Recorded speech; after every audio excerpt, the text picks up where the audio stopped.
പാർലമെന്റിൽ കഴിഞ്ഞ 10 ദിവസമായി തന്നെ സംസാരിക്കാൻ അനുവദിക്കുന്നില്ല എന്ന ഇന്ത്യയുടെ പ്രതിപക്ഷ നേതാവായ രാഹുൽ ഗാന്ധിയുടെ പരാതി നമ്മളെ സംബന്ധിച്ചിടത്തോളം ആഴത്തിൽ വേദനയുണ്ടാക്കുന്ന ഒന്നാണ്. ഏതൊരു ജനാധിപത്യ വിശ്വാസിയെ സംബന്ധിച്ചിടത്തോളം അത് പൊറുക്കാനാവാത്ത ഒന്നാണ്. അത് ഏത് പാർട്ടിയുമാകട്ടെ.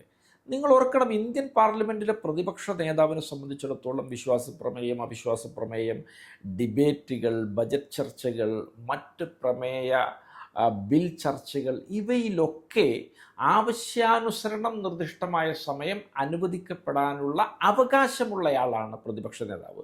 മാത്രമല്ല, രാജ്യത്തിൻ്റെ സുരക്ഷയുമായി ബന്ധപ്പെട്ട വിഷയങ്ങളിൽ പ്രധാനമന്ത്രിയും ഭരണകൂടവും പ്രതിപക്ഷ നേതാവുമായിട്ട് ചർച്ച നടത്തുകയും ധാരണ രൂപപ്പെടുത്തുകയും ചെയ്യുന്ന കീഴ്വഴക്കം പതിറ്റാണ്ടുകളായി ഇന്ത്യൻ പാർലമെൻറ്റിൻ്റെ ചരിത്രത്തിലുണ്ട്. അതുപോലെ തന്നെ രാജ്യത്തിൻ്റെ തെരഞ്ഞെടുപ്പ് commission, chief vigilance commissioner, CBI director, ഇങ്ങനെയുള്ള ഒരുപാട് നിയമനങ്ങളിൽ പ്രതിപക്ഷ നേതാവ് കൂടി പങ്കാളിയാണ്. അത്തരത്തിലുള്ളൊരു സുപ്രധാന പദവിയിലിരിക്കുന്ന ഒരു വ്യക്തിയെ സംസാരിക്കാൻ അനുവദിക്കാതെ ഇവർ ജനാധിപത്യത്തിൻ്റെ ശ്രീകോവിലായ ലോക്സഭയെ എങ്ങോട്ടാണ് കൊണ്ടുപോകുന്നത് എന്നൊരു ചോദ്യം രാഷ്ട്രീയ ഭേദമന്യേ ഓരോ ജനാധിപത്യ വിശ്വാസിയും ഉയർത്തേണ്ടതുണ്ട്.